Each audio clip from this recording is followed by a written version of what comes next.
અમરેલીમાં ભાજપનો વિજય શંખનાદ કૌશિકભાઈ વેકરિયા અને ભરતભાઈ સુતરિયાના નેતૃત્વમાં કેસરીયો માહોલ। સંગઠનમાં શક્તિ છે અને વિકાસમાં વિશ્વાસ છે। જ્યારે જનતાનો સાથ હોય ત્યારે જ ભવ્ય ઇતિહાસ રચાય છે।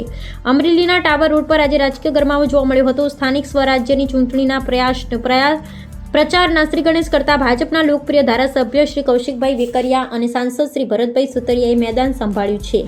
નેતાઓએ નગરપાલિકાના તમામ વોર્ડના ઉમેદવારોને સાથે રાખી ટાવર રોડ વિસ્તારમાં ઘરે ઘરે અને દુકાને જઈ જનસંપર્ક કર્યો હતો।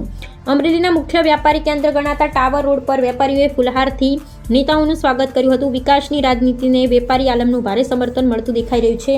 ધારાસભ્ય કૌશિકભાઈએ જણાવ્યું કે અમરેલીની જનતાનો ઉત્સાહ સાક્ષી પૂરે છે કે આ વખતે પણ કમળ ખીલશે। સાંસદ ભરતભાઈએ પણ લોકોના પ્રેમ બદલ આભાર વ્યક્ત કર્યો હતો। ઢોલ નગારા અને ભારત માતા કી જયના નાદ સાથે નીકળેલી આ રેલીએ અમરેલીના રાજકારણમાં નવો જોમ ભર્યો છે। ઉમેદવારોમાં ભારે ઉત્સાહ જોવા મળી રહ્યો છે અને વેપારીઓ સાથેની આ મુલાકાત ચૂંટણીમાં નિર્ણાયક સાબિત થાય તેવું લાગી રહ્યું છે। ભાજપનો લક્ષ્યાંક અમરેલીના તમામ વોર્ડમાં ભવ્ય વિજય।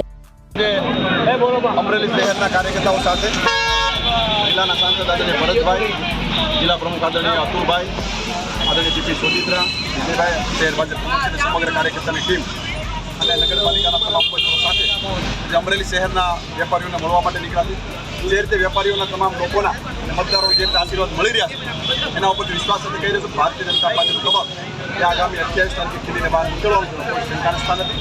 26 તારીખે સૌ વધુમાં વધુ મતદાન કરો એટલે આ વિનંતી।